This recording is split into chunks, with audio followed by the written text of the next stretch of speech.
humble attempt to contribute to this discourse with the hope that it sparks curiosity, awareness, and a deeper understanding of the world that we are shaping and inheriting.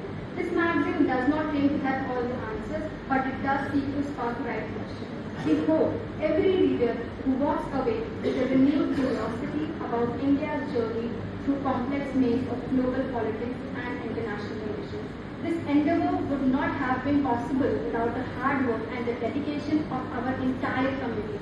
The editing and compilation process of this edition focuses on matters of political and social relevance. The second edition was released in December 2024, built on the vision of greater depth and engagement. Now, with immense pride, we present the third edition, which is richer in thought, broader in scope, and more committed than ever in fostering critical inquiry and creative expression. For this year's June edition, we have chosen the theme India and the Changing World Order, recognizing that we are living in a time of profound global transformation in the theatre of world affairs. The spotlight is gradually shifting eastward. India with its ancient wisdom and modern ambition is stepping forward, not just as an spectator, but as a defining voice in the new global order. Geopolitical dynamics are in flux, traditional alliances are being redefined, and India America ने intervene नहीं किया। ये जो truce हुआ वो भारत और पाकिस्तान के बीच में हुआ और रोज ट्रंप के द्वारा ये दावा किया जाता है। तो हम किस प्रकार के विश्व में हम हैं?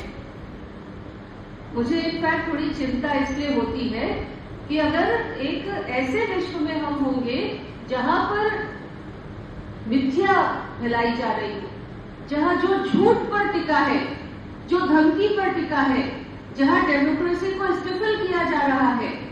रोज मैं पढ़ती हूँ कि ट्रम्प बताते हैं कि अभी इसके ऊपर 50% टैरिफ लग जाएगा, या चाइना के ऊपर 100%, 145% टैरिफ का एक लड़ाई चल रही है। तो ऐसी स्थिति जहां पर न रूस का कोई लोकस स्टेंडाई रह गया है, न अमेरिका का कोई सिद्धांत रह गया है, वहां पर किस प्रकार के ग्लोबल ऑर्डर की हम बात कर सकते हैं? ऑर्डर अपने आप में एक व्यवस्था की बात करता है, जहां पर हमें स्पष्ट हो